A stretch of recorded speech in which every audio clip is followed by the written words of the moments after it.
Hello everyone, welcome to YouTube channel civil service education, जहां आपको UPSC and other civil service examinations related current affairs और भी बहुत कुछ मिलेंगे। आज का हमारा टॉपिक है current affairs of 13 December 2020। Video के आखिर में एक मोटिवेशनल कोट भी दिया गया है जिसे आप जरूर देखें, जो आपके फ्यूचर को ब्राइट और गोल्स को अचीव करने में हेल्प करेगी। पहला point, NFHS finds jump in vaccination.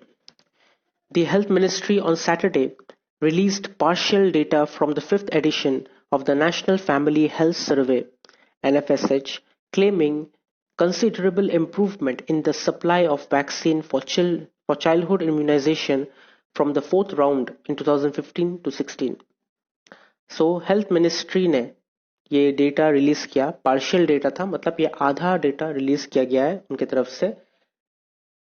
National family health survey के फिफ्थ एडिशन का ये डेटा, जिसको हेल्थ मिनिस्ट्री मान रही है कि ये कंसिडरेबली इम्प्रूवमेंट हुआ है, मतलब थोड़ी इम्प्रूवमेंट हुई है सप्लाई, वैक्सीनेशन के सप्लाई में।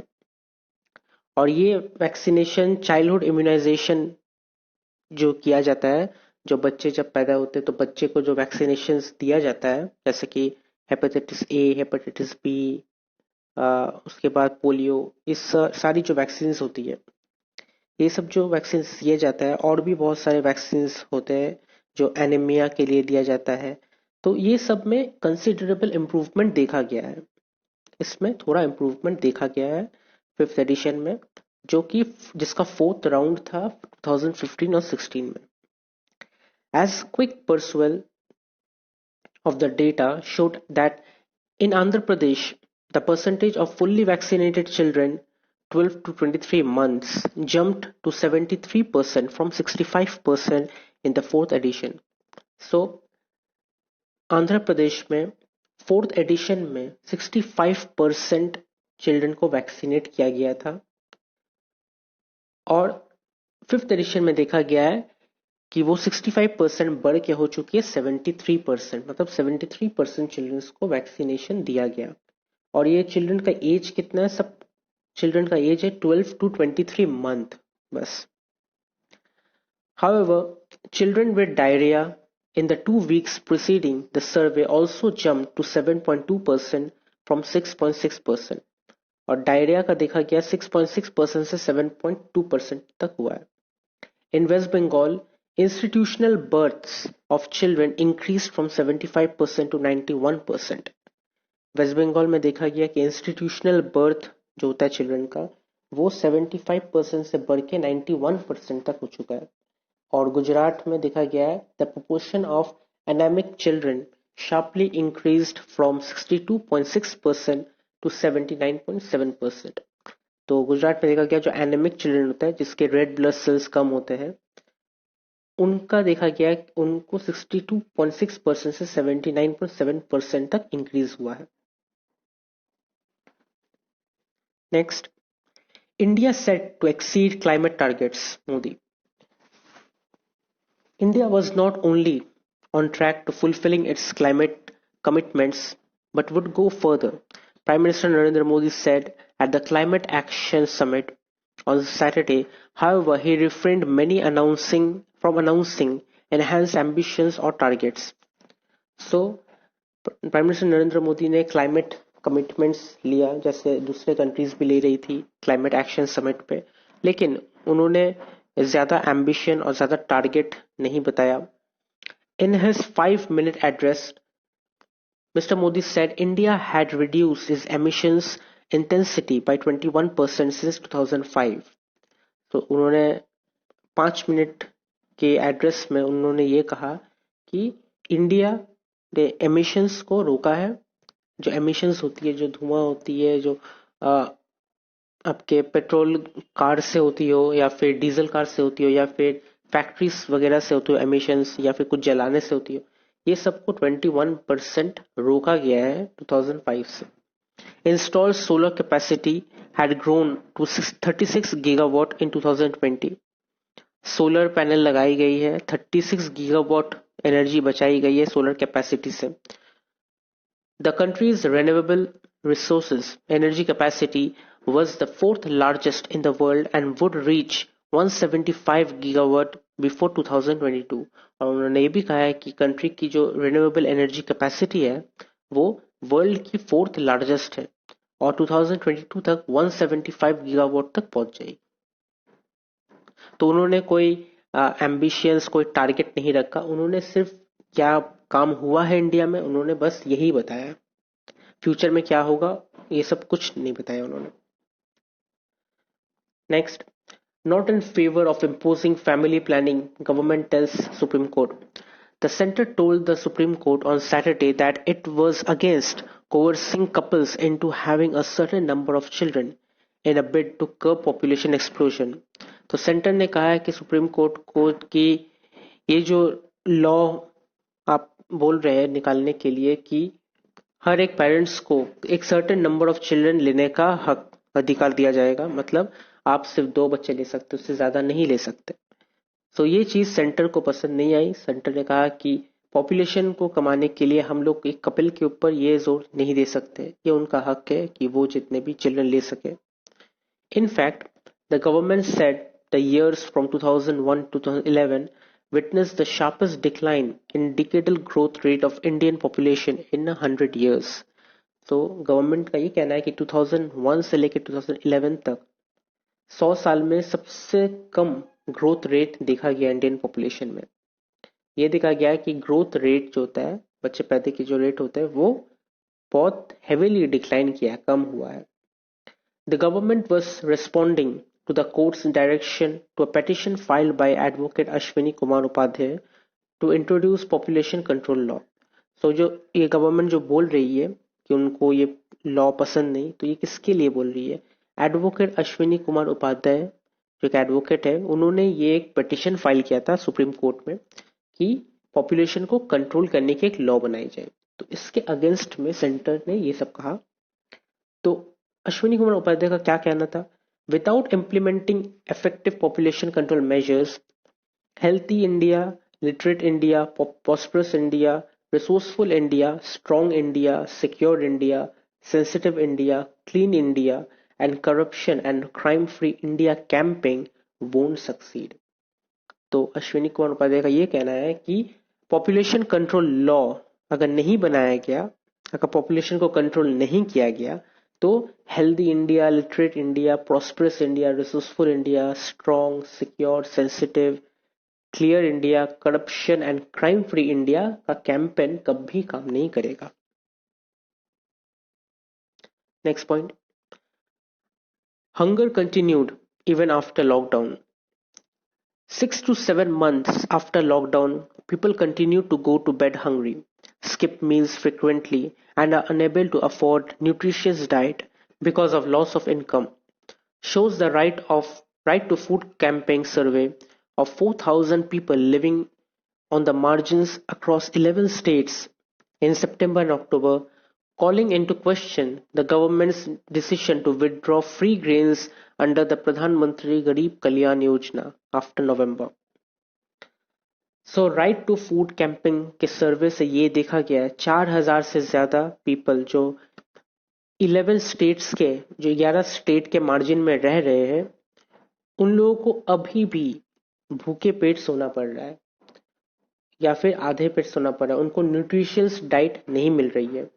अभी लॉकडाउन खोलने के 6 to 7 मंथ हो गई है, लॉकडाउन हो गया खत्म, लेकिन स्टिल इन लोगों को खाना नहीं मिल रहा है।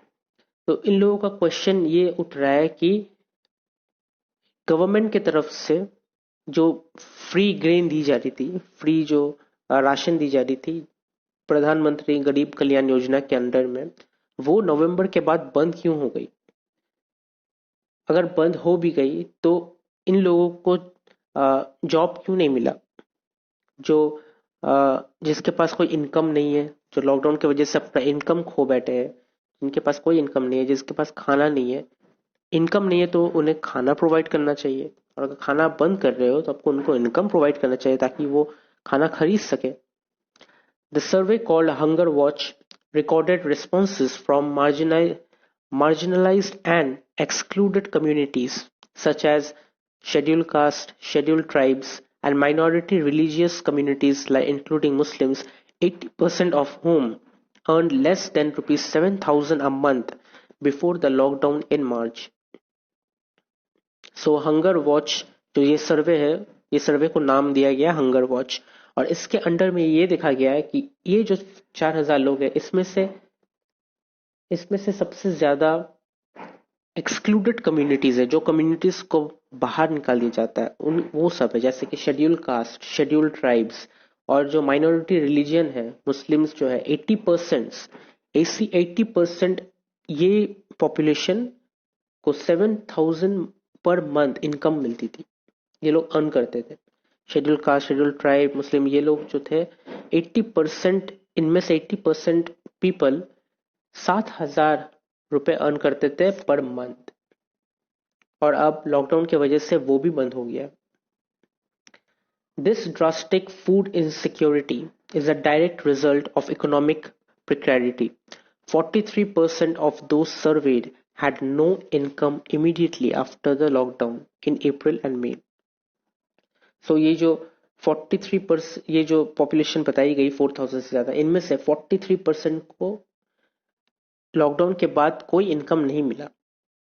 सिर्फ 3% है जिनको इनकम वापस मिल गया है और जो लॉकडाउन के पहले के हालत में पहुंच गए, सिर्फ 3%। As many as 56% of those without income in the beginning of the lockdown still has no source of money, और 56% जो है लॉकडाउन के पहले जैसे उन लोगों के पास जो इनकम था, अभी भी उनके पास कोई इनकम नहीं है। सो ये गवर्नमेंट को देखना चाहिए कि आपके देश में ऐसे कितने इंसान हैं जिनके पास जॉब नहीं है, अब इनकम नहीं है, और ऊपर से उनके खाने का प्रोवाइड करना भी बंद कर दिया गया है। जो फ्री उनको ग्रेन दिया जा रहा था, फ्री राशन दिया जा रहा था, वो भी बंद कर दिया गया। तो आप फालतू की चीजों में पैसे थोड़े कम खर्च करें और इनमें ज्यादा ध्यान देना चाहिए, ताकि ये लोग भूखे पेट ना सो सके। Next point, mother's in MP to help check malnutrition.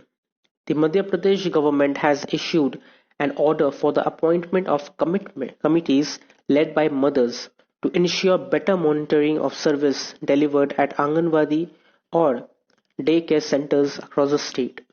तो मध्य प्रदेश गवर्नमेंट ने एक ऑर्डर इशू किया है जो एक कमिटी तैयार करेगी जिसको मदर्स चलाएगी, जो माएँ हैं वो चलाएगी, और वो ये देखेगी ठीक से कि हर आंगनवाड़ी और डे केयर सेंटर में सर्विस जो है वो ठीक तरीके से डिलीवर की जा रही है या नहीं।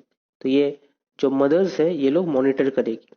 These mothers will keep a watch on weekly ration distribution to beneficiaries as well as suggest nutritious and tasteful recipes for meals served to children at the centers. So, ये मदर्स लोगों का काम क्या होगा?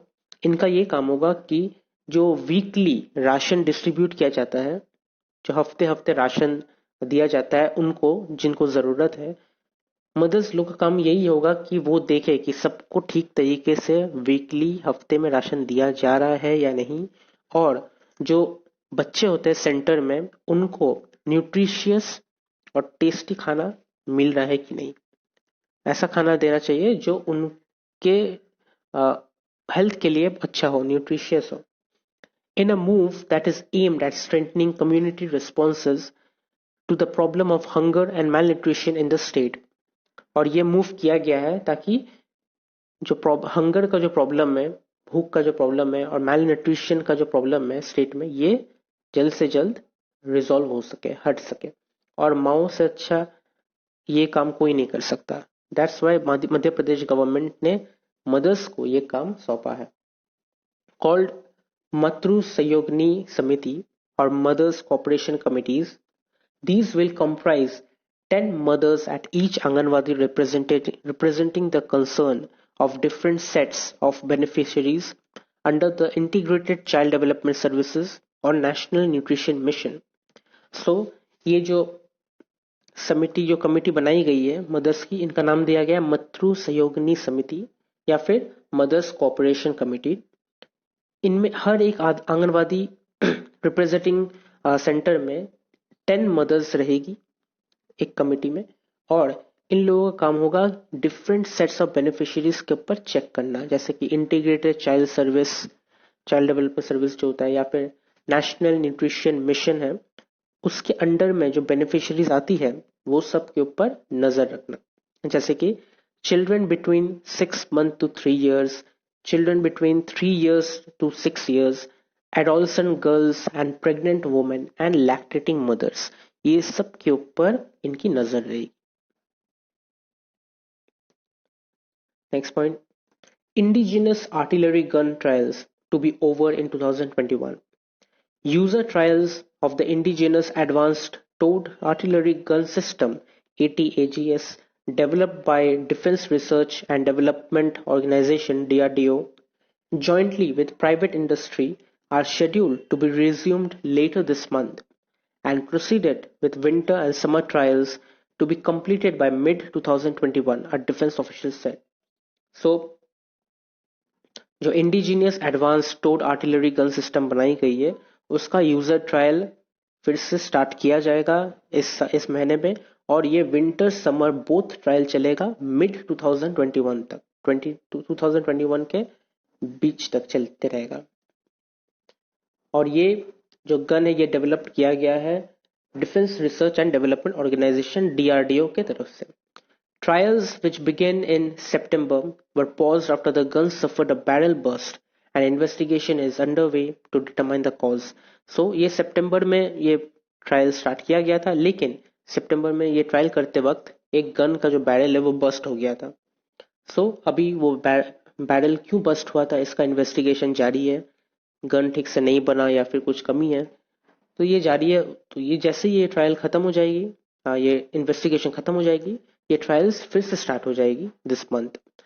द ATAGS जो advance towed artillery gun system है is a 155 mm 52 calibre artillery gun jointly developed by the DRDO in partnership with Bharat Forge of the Kalyani Group and the Tata Power SED.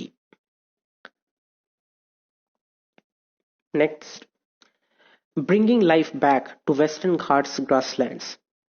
Tropical mountain grassland in the Shola Sky Island of the Western Ghats have suffered big reductions due to invasions by exotic trees such as acacias, pines, and eucalyptus, shrinking the range size of endemic species, including plant, bird, amphibians, and mammals. Some population are being driven to local extinction. So, tropical mountain grassland जो है, जो कि शोला sky island western घाट में स्थापित किया गया था, वहां पे पाया जाता है ये ट्रॉपिकल माउंटेन ग्रासलैंड। वहां तो वो ग्रासलैंड एक बहुत बड़ा रिडक्शन सफर कर रही थी। रिडक्शन मतलब वो ग्रासलैंड खत्म हो जा रही थी।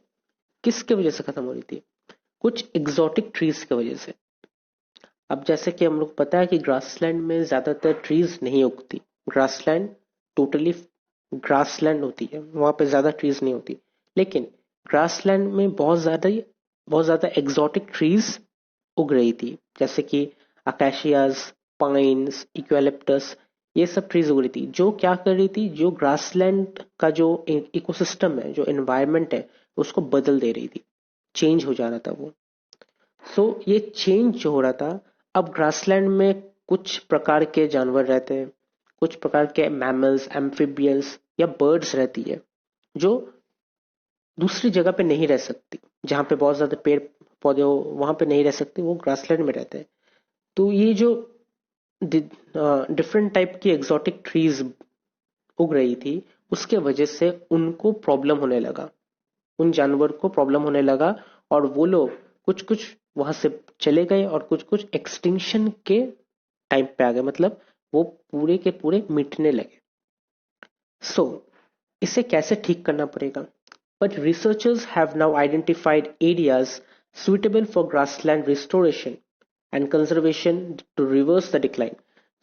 Researchers ने ये देखा कि उनको एक अलग एरिया मिल गया है जहां पे वो सेम ट्रॉपिकल माउंटेन ग्रासलैंड बना सकते हैं, रिस्टोर कर सकते हैं। तो उनका एक ही मानना है कि जो एग्जॉटिक ट्रीज बन गया है बड़ा बड़ा, उनको हम नहीं काटेंगे, बल्कि हम लोग ग्रासलैंड कहीं और बना देंगे, ताकि ये जो animal, birds, plant, amphibian, mammals है, ये लोग वहां पे जाके बसेरा कर सके. So they focus on identifying grassland restoration sites using satellite images with the high spatial resolution rapid eye. So high spatial resolution rapid eye satellite images के द्वारा रिसर्चर्स ने ग्रासलैंड ढूंढने की स्टार्टिंग कर दी. कहां पे ग्रासलैंड को रिस्टोर किया जाएगा वैसी जगह ढूंढना शुरू कर दिया है. And have recommended careful removal of young and isolated exotic trees. और ये भी कहा है कि जो छोटी छोटी एक्सोटिक ट्रीज है उनको अच्छे से केयरफुली रिमूव किया जाए. ऐसा नहीं कि काट दिया जाए, उनको रिमूव किया जाए. रिमूव करके कहीं और जगह के उसे लगा दिया जाए. And isolated exotic trees at the invasion front and restoring grassland instead of removing dense stands of mature exotic trees. So उनका यही कहना है कि छोटी छोटी जो exotic trees है उनको ठीक से वहां से remove कर दिया जाए और जो बड़ी बड़ी exotic trees है उनको छोड़ दिया जाए, उनको नहीं काटने की जरूरत है. बस हम लोग ग्रासलैंड को दूसरी जगह पे स्थापित कर देंगे. Next point, Kerala is set to augment wildlife rehab. Kerala to set to augment its wildlife rehabilitation capabilities by establishing a dedicated facility to treat and nurture injured and orphaned big cats and other large carnivores that are rescued from the wild. So rehab क्या होता है? Rehabilitation centers क्या होते हैं? जब किसी को चोट लग जाती है, किसी के पैर टूट जाते हैं, किसी का कमर टूट जाता है या कोई चल नहीं पाता है, पैरालाइज हो जाते हैं, उनको रिहैबिलिटेशन सेंटर्स में ले जाया जाता है जहां पे उनको पर रिहाब किया जाता है. रिहाब है नेचुरल प्रोसीड्योर आपके बोन्स को ठीक करने के लिए. आप अगर नहीं चल पा रहे, पैरालाइज हो, तो वहां पर रिहाब सेंटर में आपको प्रैक्टिस कराया जाता है कि आप चलो, आपको मालिश कराया जाता है, आप उठ के चलने की कोशिश करते हो पकड़ पकड़ के, ताकि आप फिर से वॉक करने लगो, वैसा टाइप का. सो केरला वाइल्ड लाइफ रिहैबिलिटेशन करने की सोच रही है जहां पे इंजर्ड वाइल्ड एनिमल्स जो होती है उनको ट्रीट किया जाए, उनको नर्चर किया जाए, उनकी इंजरी को ठीक किया जाए. तो बड़े बड़े जो लायंस, टाइगर्स होते हैं जो इंजर्ड हो जाते हैं उनको वहां पे ट्रीटमेंट किया जाएगा. The Forest Department has accorded in principle approval to proposal to establish a rescue and rehabilitation center in Thrissur on the lines of the existing one in the Sri Chamarindra Zoological Gardens in the Mysuru that treats tiger, leopards, sloth, bears, wild dogs and other animals. So forest department ने ये approval को राजी कर लिया है और उन्होंने कहा है कि हाँ हम लोग स्टैब्लिश करेंगे एक रेस्क्यू एंड रिहैबिलिटेशन सेंटर जहाँ पे बड़े बड़े जो वाइल्ड एनिमल्स होते हैं उसको रेस्क्यू किया जाएगा, बचाया जाएगा और उसे रिहैबिलिटेशन सेंटर में जाके ट्रीटमेंट किया जाएगा. Next, 5% growth as nations turn inwards will be big for India. Morgan Stanley chief global strategist Ruchi Sharma on Saturday said if the Indian economy grows at 5% in the era of deglobalization, then it will be a significant achievement. So Morgan Stanley के chief global strategist जो है रुचि शर्मा, उनका ये कहना है कि अगर Indian economy 5% से ग्रो करती रही तो ये डीग्लोबलाइजेशन की एरा में ये बहुत ही बड़ा अचीवमेंट होगा. Addressing the FICCI annual convention, Mr. Sharma further said India hastily passed agriculture and labor reforms during the COVID-19 pandemic. So, FICCI का फुल फॉर्म है the federation of Indian chambers of commerce and industry. तो उनको address करके mister Sharma ने ये कहा कि India ने बहुत जल्दबाजी में एग्रीकल्चर और लेबर रिफॉर्म लॉज है उसको पास किया है कोविड-19 पैंडेमिक के दौरान. इस वक्त ये नहीं करना चाहिए था. Mr. Sharma said it has no longer feasible in the world of deglobalization to grow at 7% as exports could not grow at 20 to 30% in a year, which was good in the era of globalization. तो उनका ये कहना है कि जो 7% grow हो रही है एक्सपोर्ट्स में, जो बाद में जाके एक साल में 20 to 30% हो सकती है। ये ग्लोबलाइजेशन की एरा में अच्छा था, लेकिन डी ग्लोबलाइजेशन की एरा में ये अच्छा नहीं है। Next point is important days. और आज का इम्पोर्टेंट डे 13 दिसंबर का इम्पोर्टेंट डे है, world violin day. And last but not the least, today's quote. और आज का कोट है, you can't go back and change the beginning, but you can start where you are and change the ending. So इसका मतलब यही है कि आपके लाइफ में बहुत कुछ गड़बड़ हुई होगी, आपके पास में भी आपने बहुत कुछ गड़बड़ की होगी, या फिर पढ़ाई में भी आपने कुछ गलत स्टेप्स लिए होंगे जो आज जाके आपको भुगतनी पड़ रही है कि यार मैंने वो क्यों किया, वो मुझे नहीं करना चाहिए था, मैं ये कर लेता तो आज मेरा लाइफ सेटल होता, आज मैं ये कर लेता हूँ तो हो जाता। तो ये जो हम सोचते हैं ना कि अगर मैं ये कर लेता, अगर मैं ये कर लेता, ये सोच के कोई फायदा नहीं है। जो चला गया वो चला गया, जो हो गया वो हो गया। अब हम लोग पीछे नहीं जा सकते, पीछे जाके अपनी शुरुआत को चेंज नहीं कर सकते। आपका शुरुआत हर दिन होता है।